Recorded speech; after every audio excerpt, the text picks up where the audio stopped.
In today's episode, we cover Tuesday's election, the economy, socialism, and so much more in what has been a very eventful week. Hello, America. I'm Matt. And I'm Ben, and we are the Free Will Podcast.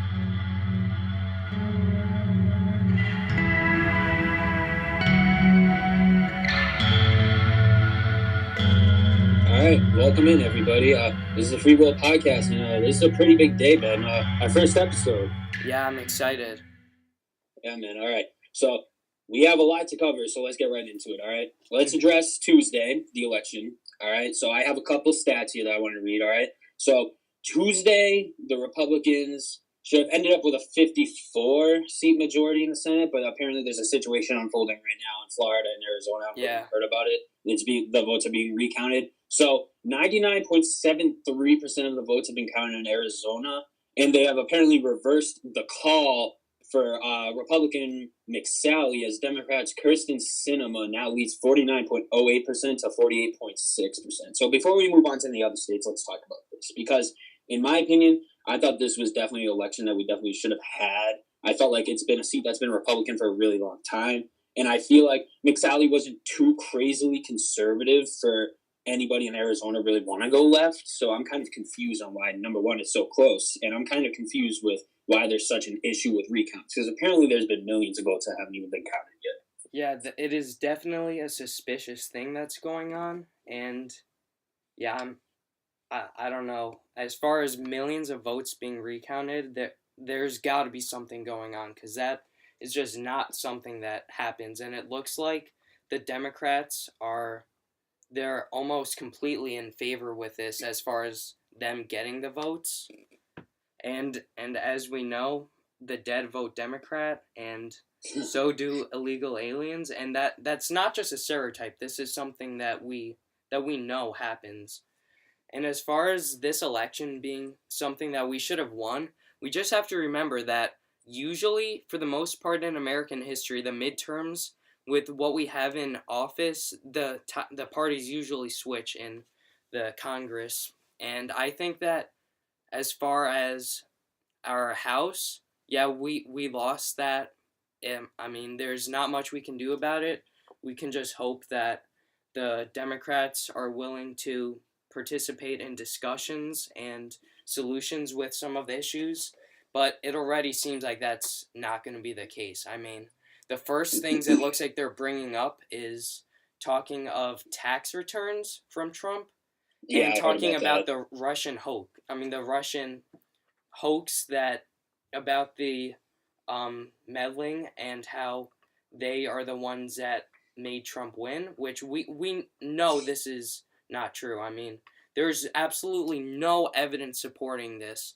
And on top of that, Hillary, who spoke of this, who accused him of this, she has given a lot of money to the Russians before. I mean, a lot.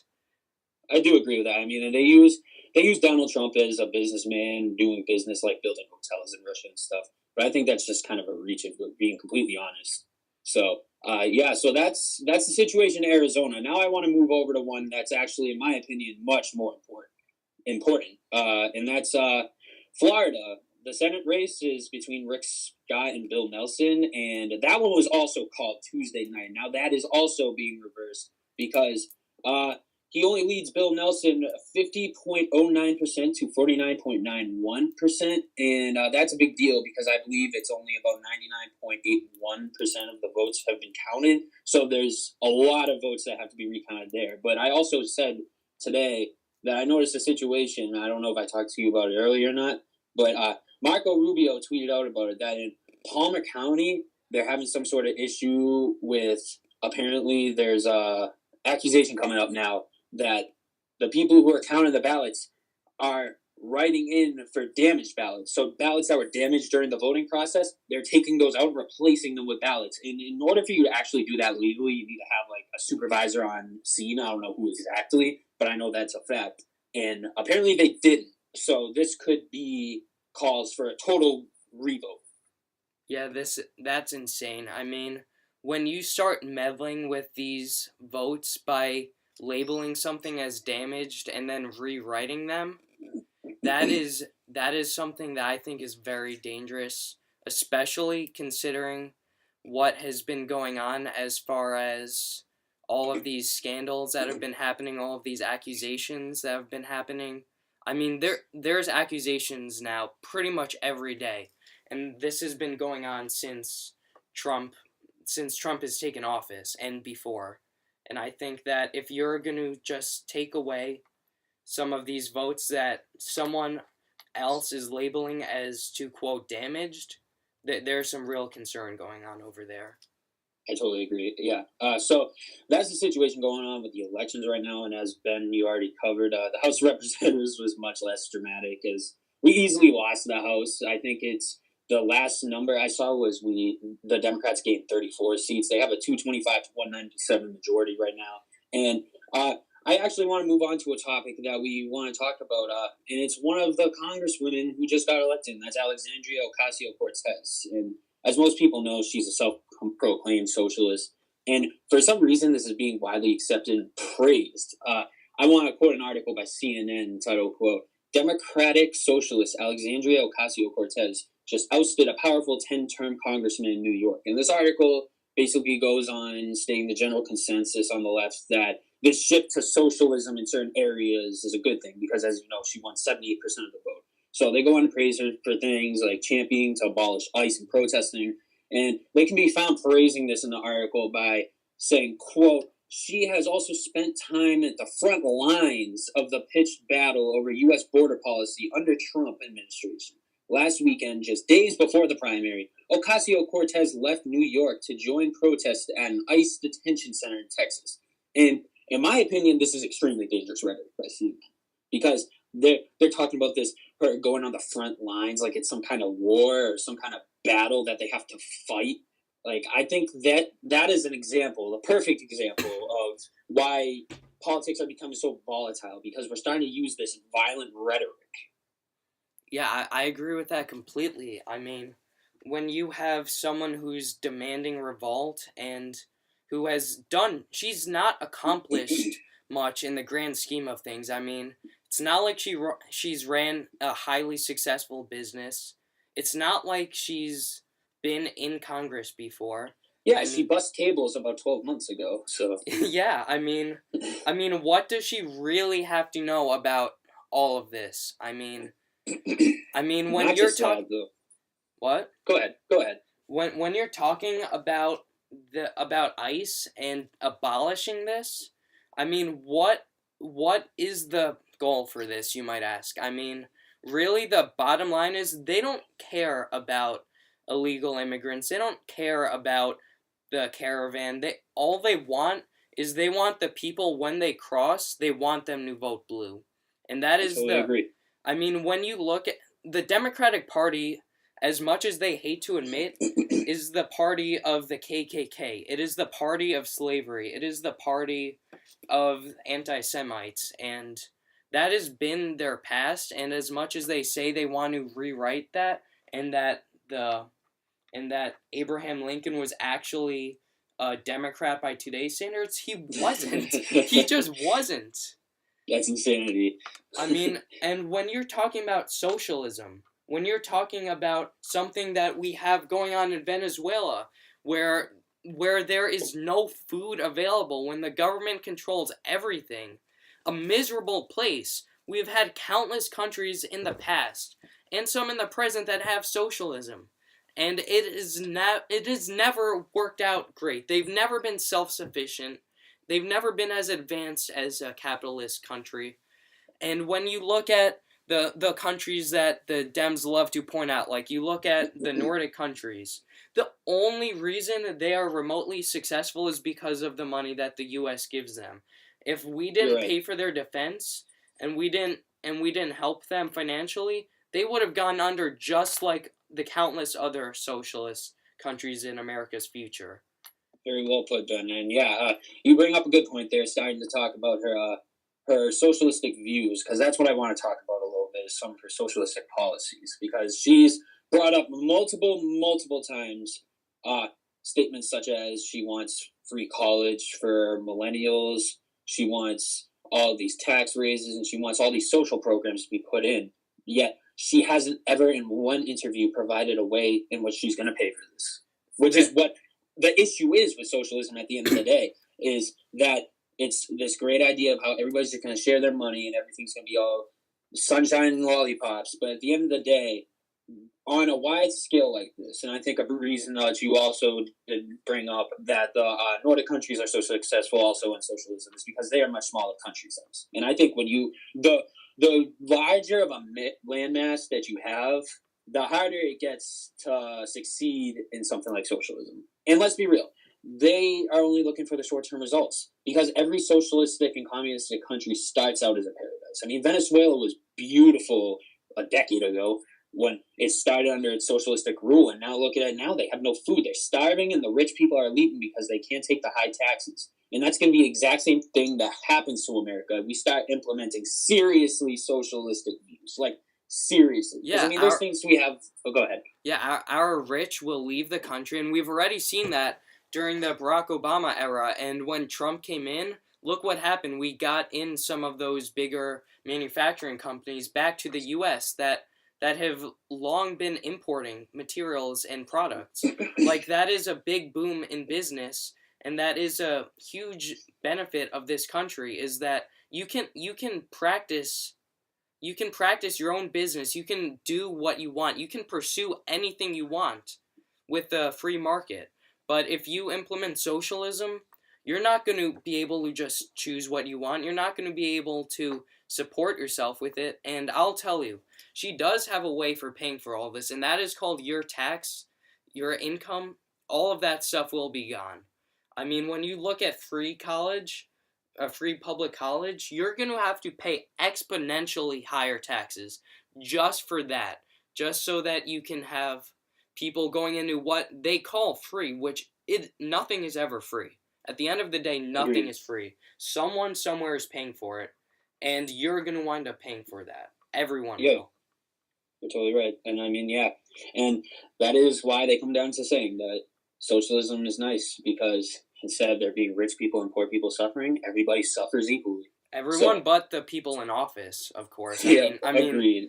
I mean, Ocasio-Cortez, she's not going to be suffering when everyone else on the streets is hungry, begging for food. And people will say that this is a far stretch, but just look at every country that has implemented this before. Yeah, it's only a matter of time. And so speaking of fiscal policies, we're talking about socialism and stuff. I want to talk about the actual American economy. And I want to talk about the election's impact on it, actually, and vice versa. So usually every single time it passes, there's only been 5 times in U.S. history where the incumbent party maintains both House and Senate in a midterm election. Every other time, though, the parties have switched, so it's split equally, or it goes in the complete opposite direction. And usually every single time the market goes up. And in this situation, I see a lot of people on Twitter, a lot of people on the left, they're starting to claim that this is because the economy actually likes when there's Democrats in power. But I want to be the first to debunk this by explaining to you how the market actually works. And basically how it works is the economy usually goes up when the parties split branch power, and that may be on the surface appear to be biased to the left, but it actually means that the market thinks nothing is going to be done for the next 2 years in the House, which means that the government's going to stay out of its way and won't put down any regulation. And you know, the thing that the market hates the most is regulation. So the fact that the parties just split between the Senate and the House means that the House isn't going to be able to pass anything at all involving the market and regulations. They're going to try, but it's not going to be successful because the Republicans have the Senate, which means for the next 2 years, the market's basically predicting by going up that the Democratic House of Representatives isn't really going to get anything done.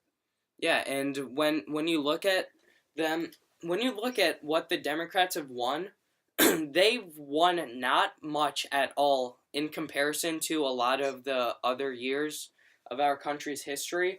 I mean, usually, again, both usually switch, and this midterm, we saw that we actually gained in the Senate, and the House we lost, but we didn't lose by a significant amount compared to previous history. Yeah, it's just standard compared to recent history. Yeah. You know, somewhere in the 30s is usually the amount of seats lost to the incumbent party. Yeah, and when you look at this I hope stuff will get done. I hope that Trump continues to have his successful presidency. And while there was a lot of doubt, and I'll admit I wasn't the biggest fan of him when he was running in the primaries, Me but neither. but he did wonderful things for the economy. Whether you like him or not, you cannot deny this. And I I agree. think that I just hope that these Democrats who take office, I hope that they come in with an open mind, and I hope that they look for what's best in the future for our country, and they take our country in priority over some way to demonize our president. I totally agree, and yeah, I mean, I agree with you that it's very important to be critical of the president. I think that's one thing that the Free Will podcast fans will learn as they start to listen to the show more. That I think you and me both are pretty good at being critical of the president, even though he is in the same political party as us. Because I think that's very important. Yeah, I think that's something that is being lost on both yeah, sides. and I he think, he has flaws. yeah, We can't go around and say that he's a perfect person. One, nobody is perfect, but two, he he has definitely a way of talking that can lead to miscommunications, and the Democrats just feed off of that. of course, he's They been too abrasive. yeah, instead of trying to attack him for this stuff, which he does need to be called out at times for this, but when you attack constantly and when you diminish him with this, it just doesn't seem like they want solutions for us, for our country, and they instead they just want power. That's I really what agree. it comes down to. They just want the power. Yeah, I totally 100% agree. Yeah, and I mean, and like I said, that recognizing criticism on both sides is starting to be a lost art. Because I mean, it's it's bad. It's bad on the right now because we're in power. We have a Republican president, so you're going to see a lot more of that mob just worship of Trump, and I don't like that. I don't either. I agree. Yeah, I supported Trump, but I never once looked at him as a god, and I never Yeah, looked at him as somebody higher than thou, because that's also something that I read Thomas Paine's Common Sense, and he talks about that a yeah. lot. How if you start to worship your government and not worship God or worship something else, then it becomes almighty and all powerful, and you're at their will. So I think that's something that's definitely been lost on both sides. I mean, it was the same Yeah, thing. I It's completely with agree. Obama. Obama was worshipped too, and when you look at some of these conservative Instagram accounts, you look at these meme pages and these fan pages, and they talk of devotion to him, and you should never be devoted to your president or anyone in office. You should be devoted to your country and show patriotism. You show support, but this isn't a godly figure. And here's a quote from Thomas Paine in Common Sense. This is on page 3. Okay. Society in every state is a blessing, but government, even in its best state, is but a necessary evil, in its worst state an intolerable one. For when we suffer or are exposed to the same miseries by a government, which we might expect in a country without government, our calamity is heightened by reflecting that we furnish the means by which we suffer. And I see this going both ways with both parties. You have the people who look at Trump as he can do no wrong. You look at people who look at their favorite candidates, and they don't have their own views, and they I think that you should. It's fine to agree. It's fine to support, but when you look at this person as a godly figure, that's just going to lead to the government having more power, more control, and more deception over you in the future. And that's something we need to watch out for. Yeah, you're totally right. And I mean, yeah, that's pretty much everything on that I think we want to cover. So let's move on to the next topic, which is something that I find very interesting. It's going to go right in line with talking about America and its history and its rights and its Bill of Rights, actually, specifically the Second Amendment. Did you see the video of Stacey Abrams being pressed saying that she would have a conversation about taking Georgians' guns away? And that same person talking about weapons of mass destruction with Yeah, AR-15s. AR-15s. Let, Yeah, let that me was just say to the ridiculous. readers, or the listeners to this podcast is that an AR-15 is a civilian version of an M16. It's for the civilian market. It is not fully automatic. Fully semi-automatic is not a thing, even though these Democrats keep oh no, it's still semi-automatic. That means it's functional. Yeah, and when you look, and an M16, the military version, is not a weapon of mass destruction. Weapons of mass destruction would be chemical warfare, which would be, you'd have nuclear warfare. That would be weapons of mass destruction. A 5.56 caliber rifle is by no means a weapon of mass destruction. Okay, yeah, I'm gonna read you the definition of weapons of mass destruction. I want you to tell me if this aligns with AR-15s. Let's hear it. A chemical, biological, or radioactive weapon capable of causing widespread death and destruction. Does that sound like an AR? Away the seconds what really counts. And I really wish that if these Democrats in office were to, or the ones running, I wish that they would, if they were to argue about this, actually know what they're talking about and put in some research. Instead of just trying to brand or market things to fit their agenda and to fit their views, like, we'd be able... Democrats don't get that, and we respect their opinions. I mean, we're not going to lash out at them. Yes, we definitely disagree with this. Oh, of course. Yeah, no, totally. Yeah.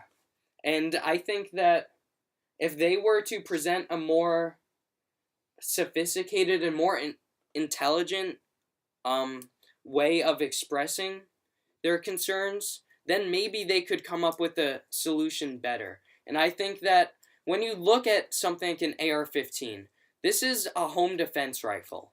I mean, that's really what it would be good for. And when police are capable of defending ourselves against the government is very alarming to me. And, we'll touch on the mental health stuff later on, because there's another topic later in the podcast that we are going to have to talk about the mental health state with gun control. But more specifically, in facts of self-defense, number one, the only people who are going to be stopped by those laws that they want to put in are going to be law-abiding citizens. Because, at the end of the day, let's look at almost every single mass shooting is done by somebody with a legally purchased weapon. And they like to bring up the gun show, but, only 2% of mass shootings, or any gun violence, actually, as a matter of fact, that's a stat, are done with gun show weapons, And on top of that, the NRA hasn't had a single shooter who was a member. I agree. Yeah, no one has. And when you demonize this organization that is dedicated to preserving the Second Amendment, yes, they have profit motives, obviously. I mean, it's their business. And again, we're in America. You can have whatever business you want. And when you're trying to demonize this business, when you try and demonize the manufacturers of these firearms because the weapon that they made was a weapon that was used, that's like crashing your Toyota into an innocent child and then blaming Toyota for the accident. Like, that does not make sense. No, it's insane. No one would make that argument for a Toyota. But when it's a Colt, or when it's a Ruger, or when it's a Smith & Wesson, they have no problem blaming the gun manufacturer. Yeah, it's like a mental switch just goes off, and they just make gross rationalizations that just do not work. They work on emotions, and the emotions are, while you may feel pain, they're ill-founded. Like, if you lost a victim to gun violence, that's tragic, and I feel sorry for you, genuinely. But when you go and you say that you can't defend yourself because you don't want anyone else to own a gun, that is ridiculous. That is just calling for another mass shooting to happen. That is just begging for something to go wrong and for you to not be protected and for you and your family to be just sitting ducks to someone who does not care about the law. Agreed, and and that goes back to the old saying that at least we use on the right, because I mean, you never hear leftists saying this, that the only thing that stops a bad guy with a gun is a good guy with a gun. It's that It simple. is very true too. You're not going to stop a bad guy with a gun by hugging him or banning him, because bad guys don't listen to the law or listen to rules. That's the thing that they're not looking at here, and it's kind of crazy because every time there's a mass shooting, even if it's in a state like California, just had that awful tragic mass shooting, and I feel awful about that. Yeah, But and again, California has the strictest gun laws in the entire country, and the gun was bought legally. But you know what? They're going to turn to, we need more gun control. yeah, and when you look at that, I think that case is extremely relevant because of how recent it was and how the shooter would have kept going if he hadn't killed himself. And the cops, sadly, one of them lost their lives, and that shows that we as citizens need to be armed because we can't expect our brave police forces to be able to stop any person who's willing to do harm. I mean, they are heroes in our eyes, but they are mortal, and sadly these insane people who choose to do these horrific acts, they inflict pain on cops just as well as they do on us. And we need to be able to defend ourselves, and we can't expect ourselves to be in the hands protected by some other person. Agreed, man. Yeah. So let's move on to the next topic, because we still got a little bit to cover. So this is a very interesting one, and, trigger warning for anybody who's a leftist or easily offended, because we're going to talk about some race stats, and it's going to be straight facts. I got all my facts from the Bureau of Justice Statistics, so, the government. So I'm just going to bring up a quote here from Don Lemon. I don't know if you saw on a CNN show, but he quoted, "White Christian men are the biggest terror threat in America." Okay? So let that sink in for a second while I tell you that according to the U.S. Bureau of Justice Statistics, let me remind again, that's the government, that despite only making up about 13.5% of the population, Black Americans commit 52% of total crimes and 78% of violent crimes in this country. And the other half of total crimes and the portion of violent crimes are divided up by every single other race. So factually, white men don't even come close to being the biggest threat to Americans. And, I don't want anybody to think that I'm saying that because I think blacks are like evil or naturally violent, because I don't think that. I think it's a culture, because it is a fact that a large majority of Black Americans in this country live in the inner city. Yeah. And I think a lot of gang violence and gun violence that they've grown up around have influenced these kids to act the way they do, and things like rap and all of these awful things that are having these awful messages pushed but corrupting the minds. And that's why there's such a disproportionate violent crime stat. Yeah, and I want to just say quickly about this that the reason that so many of them live in these inner city areas and are impoverished is because of democratic policies. I mean, agreed. Like the Great Deal back in FDR was when it started with all the welfare and all the social programs. They were just as desperate as every other American in the country. They fell into the trap. Yeah, and look at Detroit. Look at how. And the problem is that they keep electing the people that are putting them in these terrible situations. And I agree. They have no choice to, though. I mean, they're in a situation now where it's a lot. It's already a situation that's messed up. Because there's already the single parenthood rate in the Black communities is astonishing, and they're already in a situation now where they have no choice but to rely on the government. I totally understand that, and I feel fucking awful for that. I it's do too. Terrible. And this was all the government's plan to do this. I mean, the government wants people relied on them. They want people to be in their palms of their hands. And I think what's done is done, and sadly it's left a tragic outcome for many, many families. And I think that what they really need is they just need a new change in leadership, a new change in direction and thought, and realize that diversity of thought is probably more important than diversity of a physical appearance. So when you have a large amount, an eclectic amount of different like ethnicities, a large amount of different religions, that's fine. But what should really be important is how you think. You need to get people who have differences in thoughts. You need to have people who have differences in actions, and you need to work together. And I think that while there is a lot of pain and misery in some of these inner cities, I think that if we have new leadership there, that this could get better, this situation.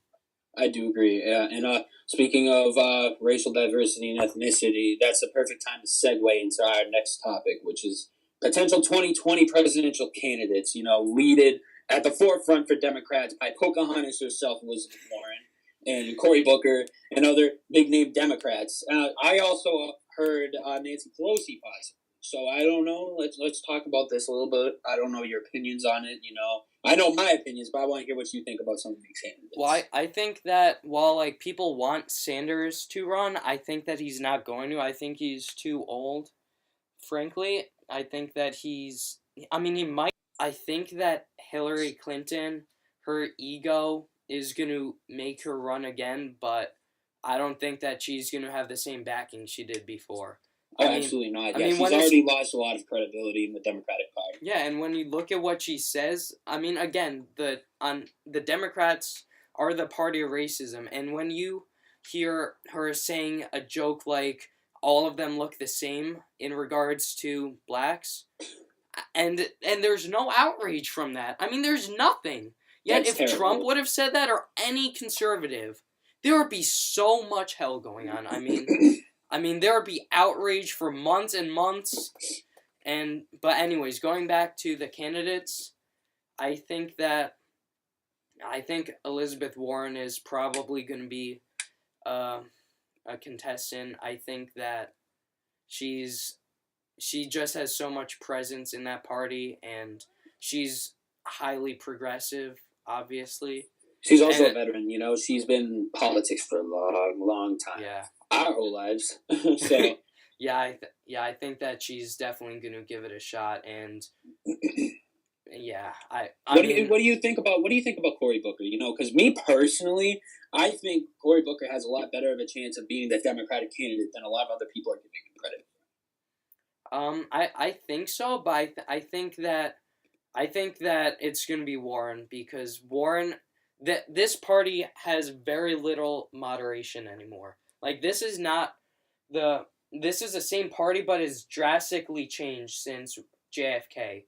And when you look at, say, someone like Jim Webb, who ran in 2016 in the primaries for Democrats, he was a very moderate person. I mean, he was a military veteran. He was a very honest person, and honestly, I'm gonna break the party lines and say that I would have voted for him. I mean, he was a good guy, but I think that you heard him getting booed on stage. You heard boos from the audience when he talked, and that was really sad. And I just think that with these Democrats, they're going to go for the most progressive they can, and I think Elizabeth Warren and Pelosi are pretty good candidates for them. Yeah, up there. Yeah, definitely as progressive as it gets. And that party, again, they love those senior politicians. They love those people who experienced politicians. Yeah, those ruling classes of them. Like to be honest, I think Obama was kind of a passing fancy. He was one of the first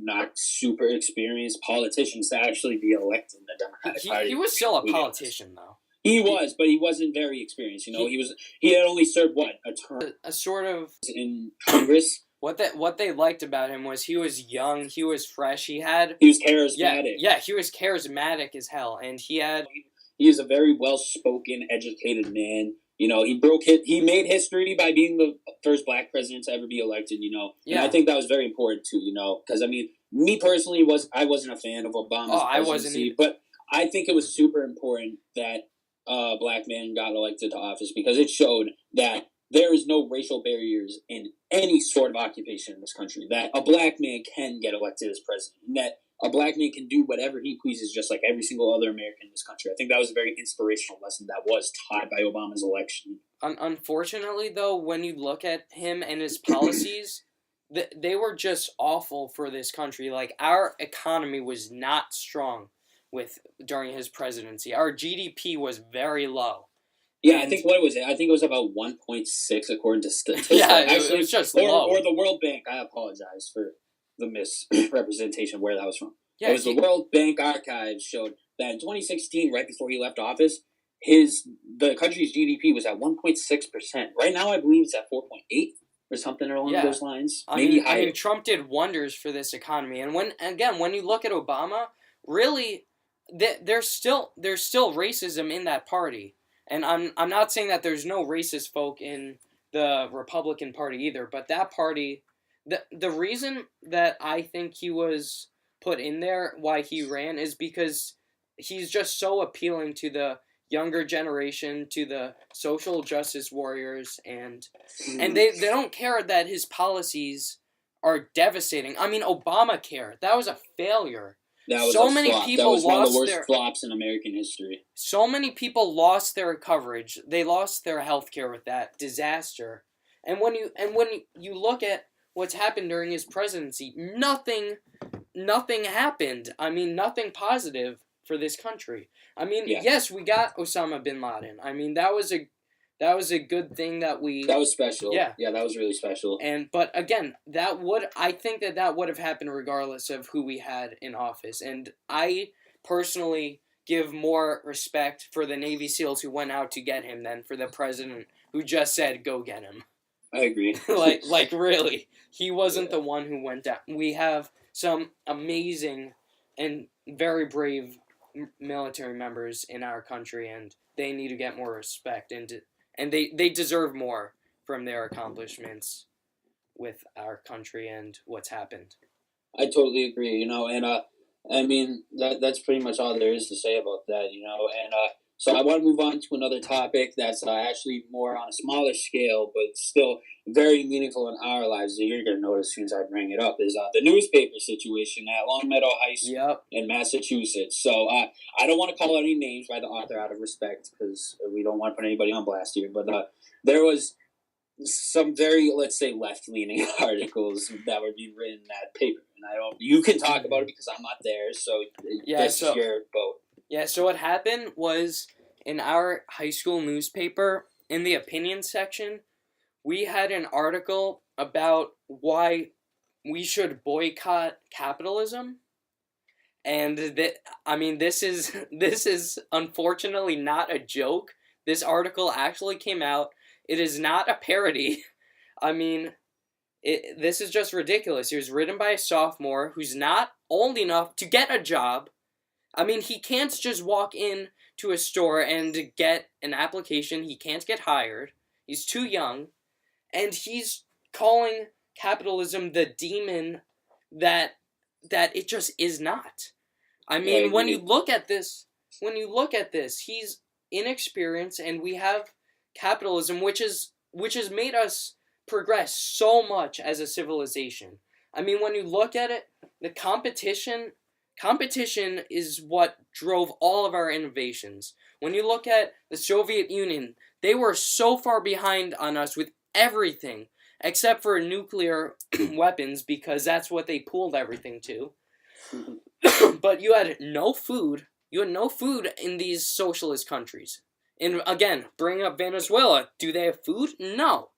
Did Soviet Russia have food? No. But they have equality. Yeah. They don't even have equality, because when you look at it, the hierarchy, the people who are up top in the government, they have everything they want. They have control over everything. And when you look at a capitalist society, everyone has their own destiny in their hands. And that is what I think is so special about the free market, is that you can grow up poor, you can grow up rich, but really at the end of the day, it's about you and your ambitions that drive you to success. And yes, I agree, totally. there is some luck that goes into it. Like, some people get rich for doing nothing, and some people wind up poor from hard work, and that's just the way it is. And it's survival of the fittest at the end of the day. I mean, that's a concept that was brought up by Darwin with evolution, but that very much applies to today's world. And I think that if you're ambitious, capitalism works wonders for you. And even if you're not, even if you're a bottom dweller and you don't want to work, yeah, you get the benefits. You get the 21st century technology. Technology, yep. Yeah, you have this kid who's in a rich neighborhood, who has a nice house, who goes to a pretty decent school. Ben. That Long Meadow High School, let me just add for those who don't know listening to the podcast, Long Meadow High School, Massachusetts is a top 100 school in the entire USA. Yeah, and when you look at that and you have someone demonizing capitalism, like, that's just unbelievable. Yeah. I agree with you, Ben. And I want to clarify, though, that we here at Free Will Podcast invite ideas from all different walks of life and all different views. I mean, I'm not opposed to it. And I'm excited to have people on this show in later episodes who do have different opinions, so we can talk I'd love to debate them. Yeah, but the thing is, it's not that I have a problem with them allowing him to have that platform, because he has the right to have that platform, especially if they give it to him. But what I find more of an issue is that there is, and me going to Long Meadow High School for 3 years, I noticed that there is a severe underrepresentation of right-leaning views. It's only left-leaning. There's no addition on diversity of views. It's only left-leaning views are accepted. Anything else is either too controversial, too hateful, too divisive, and they don't allow it. That's what I have the issue with, is the censorship part. And again, when you look at what the school, what they're founded on, our school is, or my school, because you move, but it's founded on diversity of physical attributes. Or it's diversity of labels. It's not diversity of thought. It's not diversity of, if you say, free will. I mean, when you look at it, I mean, there's a Democrats club, there's a gender equality club, and there's a gay club, or an LGBTQ club. Those things are all fine, though. Yeah, I mean, it's fine to have that, and I'm glad that they're there. I mean, it's freedom of speech. He had the right to write this, but it's when, one, he has no experience with what he's talking about that I have an issue with, and two, when there is no representation of another view. That is what's wrong with this. And he can have whatever opinions he has. He can say whatever he wants to say, and that is fine. That is freedom of speech, and it's brave to write something like that. I mean, it's brave to say those type of progressive views. I mean, not as brave as it is to speak conservative views. I mean, it's braver to speak politics here in this country, to be honest. I mean, it's braver to say conservative views in this type of area in New England. Yeah, but still, just the fact that the essence of speaking politics has become a very taboo thing. And you have to be very brave to come out and write your own personal opinions, especially that young, in a newspaper for the entire school of somewhat 1,000 kids to see. Yeah, I mean, it does require bravery, and I think that there's just no representation of any other views there.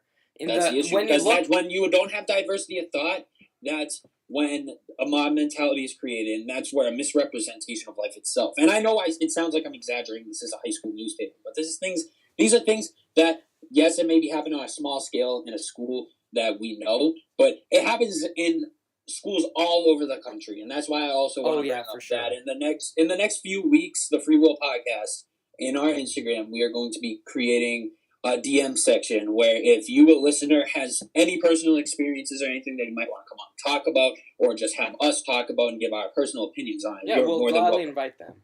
Yes, absolutely. And I think, and going with this further, diversity of a physical I would personally hire, as a business owner, I would hire every single one of my employees as black if I see that they have more intelligence, if they have better backgrounds, and I would do the same if they were white. I would do the same if they were Asian. I would do the same mixing them as long as they have the diversity of thought and they get things done and they are credible. That is why I care about merit. Merit is something that this country needs, and I agree. And I think that it is a great start with equality. I mean, everyone should be equal, and everyone, for the most part, has an equal opportunity. And I think that even if you come from a background rich or poor, you can get anywhere. But that is all thanks to capitalism.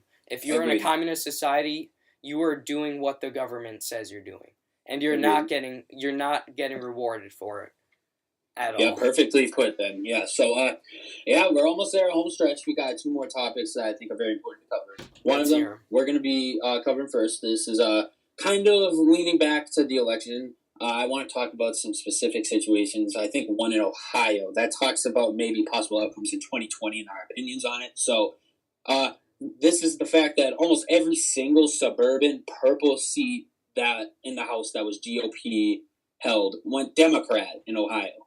So this is something that a lot of Democrats are like, "Oh, it's a blue wave. This is a new leaf. These people are starting to see that the Republicans are evil and they're not good to vote for." But here's the thing: this is something I want to cover that I think is very important. That only scattered few of those Democrats that were elected to office in those Ohio areas specifically, and happened around the country too, but more specifically in Ohio because that was kind of the vocal point of this, that most of the Democrats that were elected in Ohio weren't progressive. They're moderates or semi-moderates or just regular liberal. None of them were like this new progressive type of Democrat that they're talking about, this progressive wave like Van Oh Jones is talking yeah, about on yeah. The blue CNN. wave did not happen. That just was Yeah. not a thing. So in case you don't look specifically at the candidates and you just kind of saw the blue on the map and thought, "Oh no, this isn't good for 2020," there is still hope because these people are that are being elected in the Democrat Party in Ohio and these other swing states aren't all progressives. A lot of them are moderates, which means that there's just a slight change in opinion in how the people in the area are thinking. Because the area, in terms of voters, didn't really change. Like the demographic is still the same. It's suburban, white, upper middle class. So that just means that there's still hope. That doesn't mean that the area just went completely far left and now there's no hope for it to go right. Well, So I just wanted to clarify that in case anybody was kind of pessimistic about it. well, what I think about this, I think that when you have these moderates who are winning, that this is kind of like a testing point for 2020. Like they're throwing in some moderates. You have some extreme progressives. They're trying to see what their successes are and what the American people want. And when you have these moderates that are running and that are winning, I hope they remain this way. I hope they use their conscience when they make decisions in Congress and they vote, but I think that a large amount of these people running as moderates will turn out as a lot of these people have been moderate when they've came to office. A lot of them are not moderate anymore.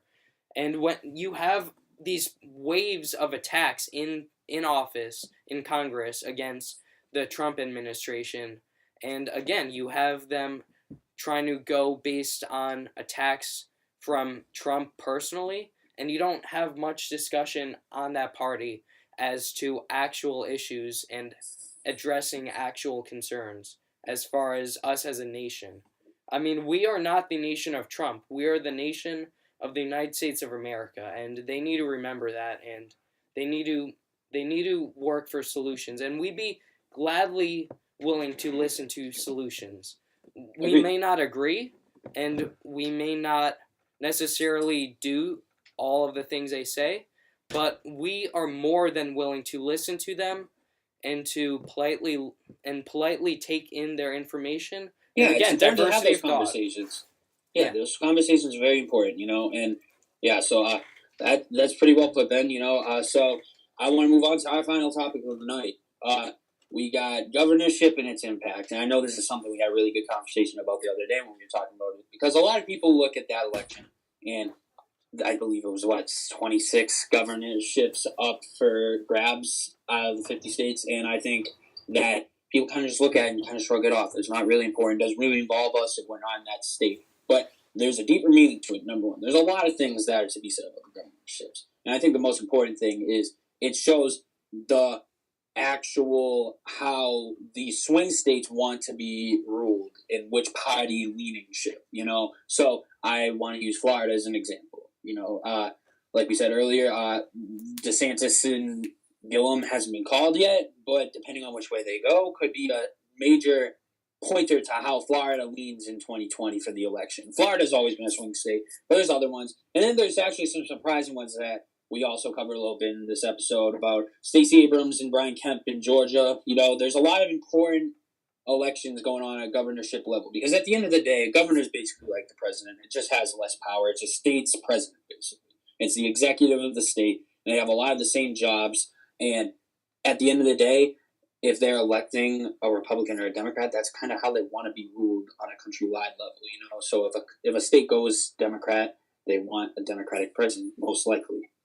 So I think that's important to look at. And I think there was some questionable ones. I think one of them, actually, in my home state of South Carolina, was McMaster. He was the Republican candidate, and he was supposed to easily win. And and the votes were almost split in half Republican, half Democrat, which is way, way more split than it was in 2016, when South Carolina went about 85% Trump compared to Clinton. So that's one that was definitely important. And I think the most important one out of all of them, though, is definitely Florida with DeSantis and Gillum, because Florida has always been one of the most important states in the entire election, every single time there is an election. So I want your opinions on that, what you think, which way you think it's going to end. All these Democratic off of the recounts and everything, and what you think it means if it goes each way. So I think that this shows that that all of these agree with me with that. But when you look at all of these Democratic states with electing these Republican governors, this shows that they want this Trump prosperity in their state. They want this. They see that conservatives, Republicans, we are better for economy. And while they love these socialist views, at the end of the day, I think that they really know, for the most part, that it just will not work, and that they're just sticking to what they know as far as for the most part, we tend to do better with economy. And they love this Trump prosperity that's going on right now, and they want that. And that's what I think. And I think that this is going to show that even though a lot of these people don't like Trump and they can't stand him, a lot of these Democrats, they are dividing themselves further and further from this administration. But I think that some of them might just pull out and vote for Trump instead of this. Yeah, perfectly said. And I think I want to touch back on Florida real quick before we end it here. And I think that hopefully it goes to DeSantis. Me personally, I've been following Florida very closely for the past 6 months. And I personally, going past party lines here, because a lot of Republicans were very discontent with DeSantis being the candidate for Florida as governor. And I strongly disagree. Me personally, I think DeSantis was a great candidate. He could have ran his campaign a little bit better, but he's kind of the people we need to start having in this Republican Party. He's very young. I think he's about 39 years old. He's a veteran. He's relatively new in politics, not new enough that he's not qualified to be governor, but he's early on in his political career, and I think we need to start having conservatives like this be elected to office, because it's not only going to show a lot about how the demographic is changing in the Conservative Party, but it's also going to set us up for the long run in terms of how our values are going to continue to live on strong. Yeah, exactly. And one more state that I want to bring up is Texas.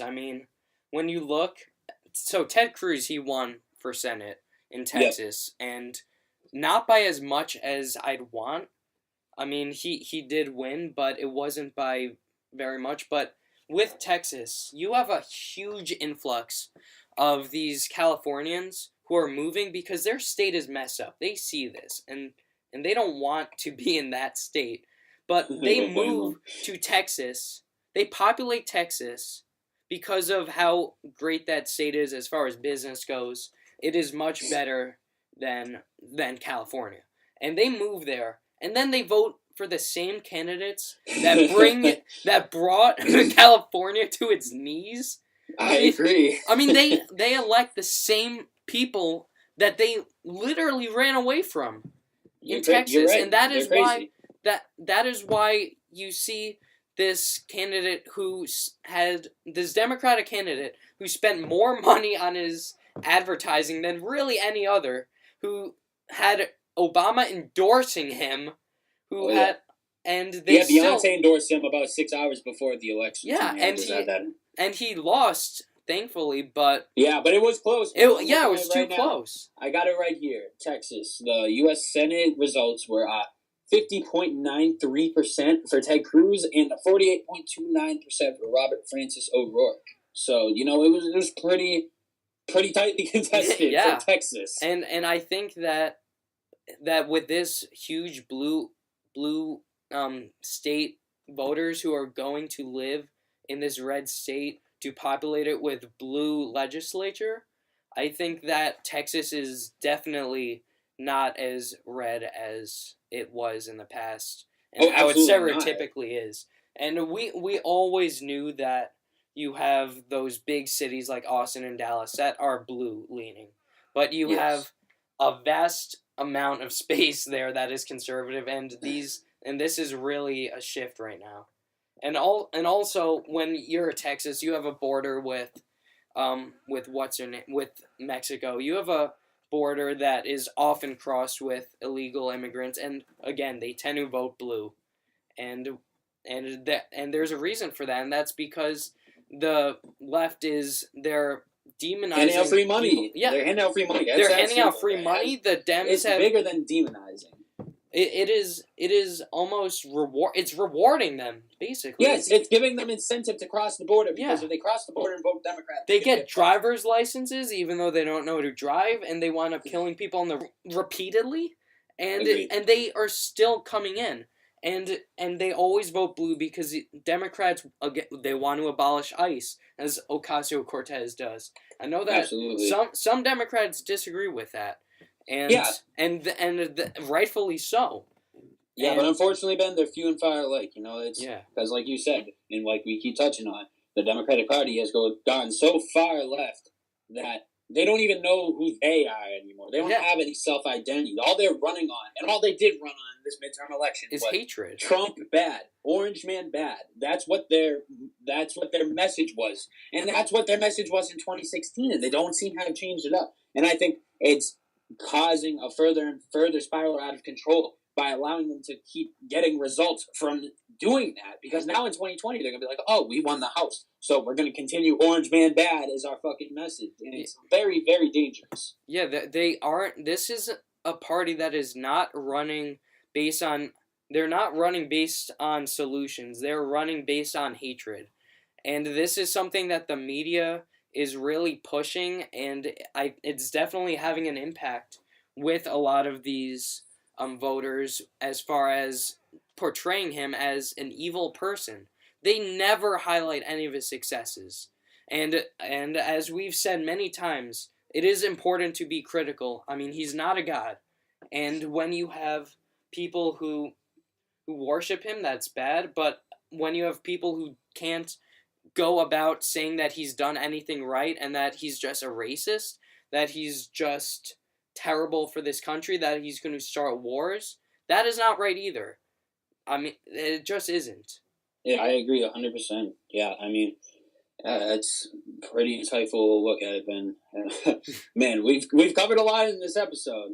We definitely got off to a great start. I'm very excited that we got the ball rolling, So I just want to cover a couple things, before we end the episode. I want to talk a little bit about our social media and stuff. So we're going to be setting up a social media account. It's going to be the Free Will Podcast social media account. We're going to have an Instagram and a Twitter, and we're going to run polls. We're going to open the DMs for you guys to talk about any stories. Maybe possibly at the end of these episodes, we can start giving shout outs to some of our followers, or anything like that, And so we definitely want to get involved with the community. Yeah, and if you want to join, you can join us, and we can have a conversation with you. We can have a debate, and we'll do it fairly. We're not going to take personal attacks. I mean, that is one thing that I see is really bad in both sides of the media.